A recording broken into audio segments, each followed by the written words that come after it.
Have you ever wondered if you're learning bike skills in the right order? The nature of YouTube is to show you the most popular or recent bike video out there, but there's no algorithm to determine your skill level and the right video for you to watch. So in this video, I've organized all of my best lessons in the correct order. That way you can learn them the easiest and safest way possible. In addition to all the skills that I've already taught, we're gonna add one bonus lesson to this video as well, how to drop. In keeping with the theme of this video, we're going to use a lot of the things that we build along the way to start jumping off of things. My name is Aaron. Welcome to Super Rider. On this channel, we break down complex bike skills into easy to learn techniques so you can quickly apply it to your riding. So what happens if we don't learn these bike skills in order? The thing is, every bike skill is kind of a combination of a few foundational elements. So if you don't learn the foundational elements, maybe you'll eventually figure out one at a time, but it won't go as fast and you won't understand the context or the why of what you're doing to make it happen. So this is actually going to make you go faster in your learning process if you really focus in on these foundational elements that we're going to talk about in this video. So let's dig into these skills. First, we're going to learn bike balance. Then we're going to start lifting and moving our front wheel around. Then we'll move on to the back wheel. After we've got those locked in, we'll start working on riding up and over obstacles, and then we can move on to the new lesson, dropping off of obstacles. Have fun with all of these new skills, and don't forget, practice makes progress. Also, I just want to say a quick thank you to Jensen USA for supporting this entire e-bike tutorial series. They were our very first sponsor on the channel, so if you want to support a brand that supports content like this, please use my link down in the description below anytime you need to buy bike stuff. Today we're going to learn how to balance your bike by doing the last thing that you'd expect. Learning to balance your bike in place, or track stand as it's called, comes in handy a lot more often than you'd think. I'm also going to teach you some easy ways to improve your bike balance and control with two basic drills, and then we'll pull it all together. Before we begin, let's talk about 3 bike setup tips, and then we can move on to the bike balance. Number 1, drop your seat down and out of the way. Number 2, move your hands out as wide as you can on the bars and just use one finger on the brake. This will give you maximum control over not only the brakes, but the bike as well. Lastly, I recommend flat pedals anytime you're working on bike balancing skills. There is absolutely nothing worse than tipping over on the bike while you're locked into it. Now that our bike is sorted, let's talk about the 2 things that we can do to improve our bike balance and control. Both of these drills are going to come in extra handy when it comes time to practice the track stand. This first drill sounds so basic and easy, but it gets more difficult as you go on. What we're going to do is start riding in a straight line, and we're going to start slowing down. You're going to slow down to an almost complete stop, and the goal is to see how slow you can go before you have to put a foot down to balance yourself. You'll end up using your body and your bike to try to keep the bike upright at these super slow speeds, and that's a great way to practice your overall bike control. The best part about this is that it's really easy to start and you're in complete control the entire time. I always say that practice makes progress, and it's really obvious when you're doing this that the more you practice riding as slow as you possibly can, the more control and balance you'll build on the bike. The second drill is the same concept, just on a downhill slope. I love practicing this on staircases for a little bit added difficulty, but anywhere you can find a downhill slope on a hill or a driveway or on a staircase is a great place to practice this. Same concept, go as slow as you possibly can without putting your foot down. These 2 drills might sound a little basic, but they are extremely effective. They will force you to focus on your bike balance and control. Super easy, but super effective. The next thing we're going to work on is something you probably didn't expect. We're going to learn how to ride our bikes backwards. Believe it or not, learning how to roll back on a bike is a huge unlock when it comes to learning track stands. We won't need to roll back too far, but we do need to understand how to start the movement and how to get a feel for rolling backwards. To begin, roll slow and grab your front brake. Your body weight is going to come forward to start, and then we're going to quickly pull our weight toward the back of the bike as we let go of that front brake. As soon as that happens, do a quick back pedal with your cranks. This basically puts our gears in neutral so we can roll backward without any resistance. If you did it right, your bike rolled back a few inches, and that's all we need to get started with the track stand. If you want to spend a little bit more time here working on the rollback, that's cool too. It's a bonus trick. Now we've got all the building blocks that we need to start practicing our track stand technique. Let's put them all together. First, find some sort of immovable object that you can balance your bike against. It can be a tree, a wall, or any sort of giant obstacle that you can lean into. Point your front wheel away from your front foot and jam the wheel into that obstacle with only your front brake locked. This is going to help us get in position before we move on.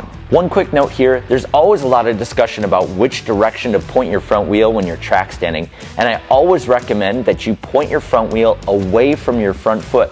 And the reason for that is that it sets you up to learn the next skill, which is the front wheel pivot. And in that skill, the easiest way to learn it is to have your front wheel pointing away from your front foot so that your back foot can push your back wheel into place. So that's why we learn it this way. A, I think it's easier, but B, it sets you up for your next skill that you're going to learn. Now that we have our front wheel pointing in the right direction, it's time to stand up on the bike. Make sure your pedals are level and make sure the bike is leaning into that immovable object with your front brake locked. Then stand up on the pedals and square your shoulders over the handlebars. This is the basic body position for the track stand. And if you want to keep that front brake locked and just hang out here for a little bit, that's totally fine. In fact, it's important for you to know that actually during a track stand, your body is staying in one position and the bike is moving underneath you. It's not the other way around. A lot of people think that to do a track stand, they need to hold the bike in place and they need to hold their balance as long as possible. But actually, the bike is moving around quite a bit. Your body kind of stays in the same spot though. To get the bike moving, we have to use that rollback skill that we learned earlier in this video. You remember that to get the bike moving backwards, we had to quickly move our body weight from the front of the bike to the back of the bike while we backpedaled. So let's take a minute to focus on the rollback from the track stand position. You've got your front brake locked and you can put all your body weight forward on the bike with that brake locked. Then we're going to let go of the brake, pull all of our weight backwards and do a quick back pedal and just come away from the obstacle. Once you're feeling good about that tiny rollback away from the obstacle, the next thing we're going to do is add in pedal pressure again to get the front wheel to touch the obstacle. So what we're going to be doing is rolling back and then pushing on the pedals to push the front wheel back into the original position. You don't need to roll back super far away from the obstacle. Just a little bit will be enough to get that feeling going. If you're struggling to get the bike rolling backwards at this point, spend some time focusing in on what your hips are doing. You're going to want to either move faster or farther back with your hips, and that should get the bike rolling backwards. I know it's a lot to let go of the brake, to move your hips and to back pedal at the same time, but this will become second nature eventually. Once you've mastered that rollback and the pedal pressure to put your front wheel in place, what I want you to do next is grab the front brake before your wheel touches the obstacle and then try to roll back from there. Your front brake completely replaces the need for the obstacle that you are leaning against. And now that you understand how pedal pressure and your hips work to roll the bike back and forth, track stands are going to be super easy to pick up. Try to spend a little bit of time on every ride practicing this skill, and don't forget to breathe. Slow down your body and your bike will follow. Have you struggled lifting up the front wheel of your e-bike? You may have chalked it up to the fact that it's heavier than your normal mountain bike, but that's probably not the thing that's holding you back. Today we're going to talk about the main reason why you can't lift your front wheel, and then we'll fix it. The bike I'm riding today is the Marin Alpine Trail E1. The thing about e-bikes is that no matter how well they're made, you're always going to have to deal with the weight of the battery and the motor. But there's a way to use weight to our advantage, and that's a big thing that we're going to learn today. The thing is, no matter what bike you ride, most people struggle with lifting their front wheel off the ground. It's easy to blame the weight of the bike, but in most cases, it's actually your body position that's holding you down. Before we begin practicing, let me give you a few bike setup tips that will make this a little bit easier. My mindset when it comes to practicing and learning any new skill is to remove as many elements as possible to simplify things, and then once you get your foundation in place, then you can add them back in. The first thing I'm going to do is turn off the battery of the bike. We're not going to use our motor for the basics of this skill, so we may as well save a little bit of energy. I will teach you later in this video how you can use it for the front wheel lift, but for right now we don't need it. Let's also push our seat down. We don't need this getting in the way. Next, I try to lock out my suspension as much as I possibly can. That way I can really focus in on the skill and not have to worry about what the suspension is doing. Once I get things figured out, then I'll open it back up again. I also highly recommend using flat pedals anytime you're working on bike skills. It's easy to step off the bike if things go wrong, but it also prevents you from relying on the clipless pedal to do the work for you. I use Deity Death Trap pedals, which I got for about $50 from Jensen USA. They're light, affordable, and pretty easy to swap in when you're having practice sessions like this. Back to our bike setup, the last thing I'd recommend is your hand position on the bars. I recommend getting your hands as wide as possible at the very end of the handlebars. That way you can use one finger for the brakes. This gives us tons of leverage and control over not just the brakes, but the handlebars as well. Now that our bike is set up and ready, it's time to get this front wheel moving. Today we're going to learn about the magic of unweighting, and it starts by focusing our attention on a particular part of the bike. See this big chunk right here? Not only does it contain the motor of our e-bikes, but it also contains something called the bottom bracket, and that's what connects our pedals and our cranks to the rest of the bike. This represents the center of balance of the bike, and that's going to play a huge role in what we're about to work on. So why is this center of balance so important? It acts as a seesaw where it can either help or hurt your ability to lift up that wheel. Most riders struggling to get their front wheel off the ground are too far ahead of that center of balance, and that's why it feels impossible. No matter what bike you're riding, if your body weight is ahead of that center of balance, you're effectively adding your own body weight to the front wheel, and that's why it feels like your front wheel is glued to the ground. Let's unlock this front wheel by using this principle called unweighting. Unweighting is when we quickly move our body weight away from a part of the bike that we want to lift up. In this case, we're going to use our own center of balance, which is our hips. We're going to pull that behind the bottom bracket, which is going to lighten up the front wheel and make it easy to lift up. The reason why unweighting is so magical is that you're using your own body weight to move the bike around instead of trying to muscle the bike into place. It makes the whole process a lot more simple, and once you can harness your own body weight to move the bike, everything else becomes easier. All this talk about lifting the front wheel up, and we haven't once talked about what our arms are doing, and there's a reason for that.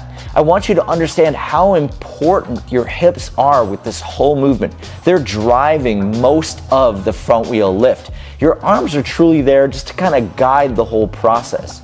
But let me show you how everything now fits together. Here's how we utilize our arms to guide the front wheel up during the unweighting. I like to think about using a rowing motion. As I push the handlebars away for the first part of the row, I'm shooting my hips back to begin the unweighting motion. As my arms get to the furthest point, the front wheel is lifting off, and then I pull the handlebars closer to my hips to get extra height. Let's find a line on the ground to practice our timing with the unweighting motion. I have a little bit of tape here in the warehouse, but you could use a line in a parking lot or a crack on the ground to do the same thing. We're going to roll slowly with our feet level on the pedals and then use our hips to unweight the bike as you get close to the line. Start first by focusing in on what your body weight is doing with the hips, and then start to incorporate that rowing motion with your arms. Remember, practice makes progress. This is something that's going to develop over time, and the one thing that you could do to make it go just a little bit faster is over-exaggerate your movements. One of the most common problems people have when they're learning any technique is that they under-exaggerate what their body needs to do. So you want to get a full feeling for the range of how far you can move, how fast you can move, how big you can move on the bike. And so I recommend over-exaggerating what you think your body needs to do to unweight the bike. And that will likely unlock it for you, and then you can dial it in from there. One thing that helps out a lot of riders is having someone else film them when they're trying to do the front wheel lift. It can be difficult to realize where your body placement is on the bike, and watching it from an outside perspective is usually pretty enlightening. When you're ready to begin working on getting some height on that wheel, I recommend putting a small stick down on the ground, and then you could even move on to a little curb once you start feeling confident. I did mention earlier that you could use your e-bike motor to assist with the front wheel lift, but it was important for you to understand the unweighting process, because even with the power from your bike, if you're not in the right place on the bike, it's going to be challenging to lift that front wheel up. So what you can do is switch your bike into trail mode and do the unweighting motion, but also add in just a little jab at the pedals, and that will give it a little bit of a boost to get that front wheel off the ground. I wouldn't necessarily rely on this though. We want to stick with that basic unweighting because that's going to be the most versatile for when we're riding, but it can work if you really need to use the e-bike motor to get that front wheel off the ground. If this video was helpful for you, consider sharing it with someone you ride with. If you want to continue progressing on your bike, make sure you're subscribed to the channel so you don't miss the next lesson. And if you can't wait that long, go check out this video right here. In any case, go out there, have fun, and don't forget, practice makes progress. Have you ever tried to lift your back wheel off the ground? You don't need special pedals to do it. Today I'm going to teach you a technique that works with any pedal, and after we learn how to lift our back wheel up off the ground, we're going to start moving it around. Lifting your back wheel can be helpful when you're riding over obstacles or if you need to reposition your back wheel while you're riding, but it's also a big part of learning how to bunny hop. So this one single skill is going to come in handy in a lot of different ways. I'm going to start by teaching you the easiest way to lift your back wheel up off the ground, and then we'll build on that. This e-bike series is sponsored by Jensen USA. To prepare for today's lesson, let's talk first about some bike setup basics. Number one, especially with this front wheel move, I recommend, if you can, to lock out your front suspension. What I like to do when I'm learning anything new is eliminate as many distractions as possible. So we're going to learn this skill with our front fork locked out, and then once we figure out the basics, we can open it back up and then reapply what we've learned. You'll also want to have your hands as wide as possible on the bars. That's going to give you maximum control over not only the bike itself, but the brakes as well. Lastly, and especially because we're going to be spending some more time on the front wheel today, I recommend that you use flat pedals. This makes it easy to step off the bike if you get uncomfortable at any point. No matter what version of the back wheel lift we practice today, it all comes down to one technique called the pedal scoop. This little flick of the pedals is the magic that unlocks back wheel movement. And once you know about it, it will be impossible for you to unsee it when you watch other people ride. Let's talk about the pedal scoop technique in proper detail. Now, I use both feet when I do the pedal scoop, but I find that it works the best if I focus in my mental energy on what my back foot is doing. And I've got my back foot riding shoe right here to properly demonstrate how this works. So when I'm doing a pedal scoop, I tip my foot forward so my toes are pointing down, and against my pedal, I'm pushing back against it and also trying to push up against it. So it's this down, back, and up motion that we're doing with our shoes to push against the pedal and scoop the back wheel up into the air like this. That's the basic technique of the pedal scoop. You can try this out without even getting on the bike. Stand next to your bike and grab both brakes. Then put your back foot on the pedal and test out how that pedal scooping motion gets the back wheel up into the air. Now that you have a firm grasp on the pedal scoop technique, we're going to add in our body position and start working on our front wheel balance point. We're going to use a technique called the endo, which is the easiest and most controlled version of lifting our back wheel off the ground. Roll along slowly, and when you're ready, grab your front brake.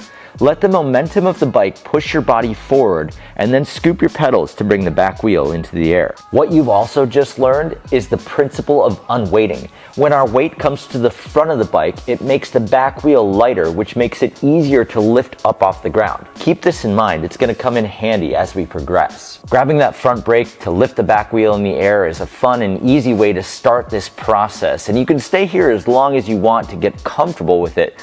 But it's not that helpful when you're rolling along the trail and you need to lift the back wheel up in motion. So let's take what we've learned and move on. To get our back wheel up off the ground while we're rolling, we just need to apply two things that we've already learned: the pedal scoop and unweighting. Remember that unweighting is when you quickly move your body weight away from the part of the bike that you want to lift off. In this case, we can roll along slow and shoot our hips to the handlebars. Combining that with the pedal scoop brings our back wheel up. I like to find a line on the ground that I can use to practice my timing with this back wheel lift. Small curbs and sticks can be pretty useful as well. Now that we understand unweighting, pedal scoops, and endos, we can start working on moving our back wheel around. This next skill is called the pivot. When we started working on the endo, we used our front brake in combination with our pedal scoop to bring our back wheel off the ground. We're going to do the exact same thing here, just with a twist. Just like the endo, we're going to roll to a stop. But once you get there, you'll twist your front wheel slightly. That starts the pivot process. I usually recommend starting by pointing away from your front foot. That way your back foot can help guide the back wheel into place. You don't need to worry right away about moving the back wheel super far. What you first need to get comfortable with is stopping and twisting the front wheel. Then after that, it's about unweighting to get your body weight as far forward as possible and combining the pedal scoop. And then after that, you can start to move it further and further each time. If you're really struggling to get that back wheel moving, there's a few things you can do. First of all, make sure your body position is as far forward as you can possibly get it. That will help you lift the back wheel higher into the air, which will give your back wheel more time to get to where it needs to be. You can also twist your front wheel a little bit tighter. That helps kind of set the movement in motion. And ultimately, some of this stuff just takes time to get comfortable doing. That's exactly why I say, practice makes progress. If you're out mountain biking, there's a great chance that you're going to come across a large rock or log in the trail that you're going to have to get over. And it's a lot more fun to ride your bike over that obstacle than it is to pick up your bike and carry it over. In this video, I'm going to teach you how to approach and ride up and over any obstacle that gets in our way. We're also going to learn how momentum plays a huge factor and the special feature on our bike that helps us climb up higher obstacles than we thought possible. So what happens if we don't put the time and effort into learning this one skill? Mountain biking is all about flowing down the trail, and nothing stops that flow faster than having to get off the bike and carry it over an obstacle. So not only does it ruin the fun, but it slows you down. The whole thing gets even worse if you've got a heavy bike. Before we dive in, let's quickly talk about some of the things we can do to set up our bike so we can learn this skill faster. Put your hands on the bars as wide as possible and only use one finger for braking. This is going to give us maximum control over the bike as well as the brakes. Next up, drop your seat down and out of the way. The last thing I'd recommend are some flat pedals. There's nothing worse than being locked into your bike when you're struggling with an up and over. Let's dive into the up and over technique. The best part about this is that you've likely already learned the key element to it. And if not, I'm going to teach you real quick. The basic principle of unweighting is when we move our body weight away from the part of the bike that we want to lift. So if we want to lift our front wheel, we move to the back of the bike. And if we want to lift our back wheel, we move to the front of the bike. So the basic idea of the up and over technique is that we first unweight the front wheel and then we unweight the back wheel. Let's break out each one of those elements and then we'll put them together with timing. Remember that your hips are the MVP of this technique. So focus on moving them fast and far to the back of the bike. That's going to make your front wheel easy to lift. If you want to make the most of your front wheel lift practice, put a line or a stick on the ground and practice your timing with the front wheel lift as you go past it.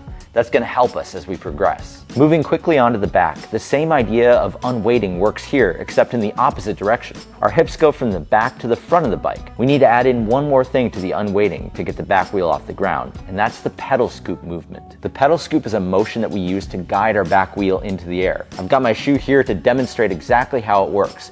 So what we do is we tip our toes down, and then we push back and up to scoop the back wheel up into the air. That down, back, and up motion is what guides the back wheel up. The pedal scoop will get you there as long as your body weight is in the front of the bike. So now let's combine the two unweighting motions together on flat ground. Roll slow and lift your front wheel, and then as soon as you land, rock your weight forward on the bike and begin the back wheel lift. Once you get the rocking motion figured out, throw a stick back in the mix and work on your timing up and over it. Spend some extra time working on dialing in this rocking motion. This is the secret sauce of the up and over technique. While you're practicing that, I want to give you a quick heads up that every Monday I've been sending out a newsletter with my favorite mountain bike videos, news from the bike industry, and some skills to practice. There are tons of really cool mountain bike videos all over the internet, but if you want to start your Mondays with the best videos on the internet, hit the link down in my description and join the Super Rider newsletter. Okay, back to the technique.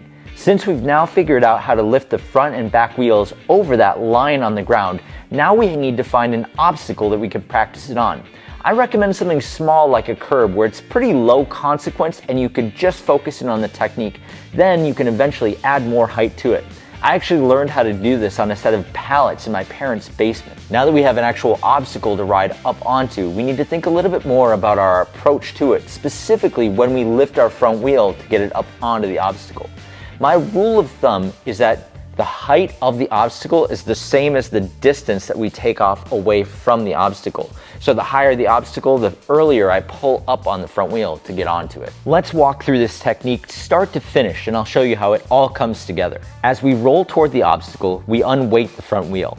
All I need to do here is to get the front wheel high enough to roll on the top of the obstacle. As soon as my front wheel is past the top of that obstacle, I flip my body weight forward on the bike. Since my wheel is on top of the obstacle, I can actually push down with my front wheel to help lift the back wheel up. When my back wheel has enough height to clear the obstacle, I put my focus back on the front wheel and push it back out in front of me and I roll away clean. Here are two super important things to think about when you're working on your up and over technique. Number one is momentum. Momentum is our friend, and the thing to think about here is that the wheels on your mountain bike are absolutely gigantic. You don't need to get your wheel all the way over the obstacle. You just have to get it high enough so that the wheel can roll, and momentum will take care of the rest. What this actually means is that you don't have to lift your front wheel as high as the object. You just have to hit it high enough so that it can continue rolling, and that's an important thing to think about. Number two is the idea of continuing that momentum and not grabbing your brake when you get up onto the obstacle. A lot of people think that they need to grab their back brake to lock in how they got up onto the thing, but that's where a lot of people fall off the back of the obstacle because they've stopped the back wheel from doing its job and rolling onto the obstacle, and it hasn't got on all the way, thus you slide completely off of it. So keep your hands off the brakes and let your bike roll over the obstacle. Now that you understand the basics of that front to back wheel switch, you can begin to practice this on taller and taller obstacles. You can find larger rocks and logs and everything else to start practicing your skill and building confidence. Remember, practice makes progress. As promised, we're going to take everything we've learned so far and apply it to jumping off of things. This technique works on any bike and off of any takeoff and landing. The best part about this whole thing is that there's a drill on flat ground that you can do to practice and build confidence for this whole thing. At this point in the video, you've seen all the bike setup stuff, so let's just dive right into it. We've also talked about unweighting our front wheel, which is when we quickly move our hips to the back of the bike, and that's our starting point for the drop technique. The drill is called wheelbase, and it starts by making a line on the ground. Here in the warehouse I have a piece of tape, but you could use a crack in the sidewalk or a stick to do the same exact thing. The goal of the wheelbase drill is to lift your front wheel up when it gets to the line and keep that front wheel in the air until your back wheel crosses the line. So we know that the unweighting motion of moving our hips from the front of the bike to the back of the bike is what lifts the front wheel up. But what keeps the front wheel up in the air? Well, that's the whole reason why we learned unweighting in the first place. Keeping our body weight at the back of the bike is going to keep that front wheel in the air. One thing to focus on as you're practicing this wheelbase drill is the speed at which you cross the line. The faster you go, the less time you have to have the front wheel in the air. The slower you go, the longer you have to hold that front wheel up. So as you progress with this drill, try to go slower and slower so you really lock in the balance and control of rolling on that back wheel. If you want to advance even farther with the wheelbase drill, see how far past the line you can continue without putting your front wheel down. This technique mimics what you'll need to do to roll smoothly off of drops. So once you're consistently and confidently rolling past that line in the wheelbase drill, it's time to take it to a small obstacle. I definitely recommend curbs or other small obstacles to start working on this technique. Ultimately, with drops, you don't get any major points unless you're in Red Bull Rampage when it comes to bigger and bigger drops. So you may as well just get it locked in so that you know how to do it every single time, because as you progress, it's more of a confidence thing than a different skill. So that was the first half of learning drops, the takeoff. Now we have to figure out how to land, and there are two different ways to land. The first way is on flat ground, a drop to flat. The next way is learning how to drop into an angled slope. The most common type of drop and where most people start is the drop to flat. And the one tip that I would share with you here is to try to push your back wheel down and land with that first so that it soaks up the impact of the drop. The other piece of advice I would share is try to use your momentum to also soak up that impact. If you land with both brakes on, it's going to be a rough landing for sure. The other type of drop is the downhill slope. And when you do this, you use that downhill slope to ease out the impact of the drop along the length of the slope. So you don't want to land back wheel first, because then the front wheel drops even farther down and it's a pretty rough landing. As you're jumping off of the obstacle, you want to try to match the angle of your bike to that downhill slope as you come down. And so you're tipping your front wheel down just a little bit. To practice this, we do the exact same thing. We try to find a small version of this where we can tip our front wheel down into that slope and practice what it feels like to get the bike matching that downhill slope. With both of these drops, you definitely want to start small and work your way up as you get more confident. Come back to that wheelbase drill every now and then too, and really make sure you have that confidence on that back wheel roll. That's going to help you out a ton when it comes to either style of drop. I hope these e-bike skills were helpful and easy to learn. If you want to see the entire mountain bike skills encyclopedia, go check it out right here. Have fun out there, and don't forget, practice makes progress.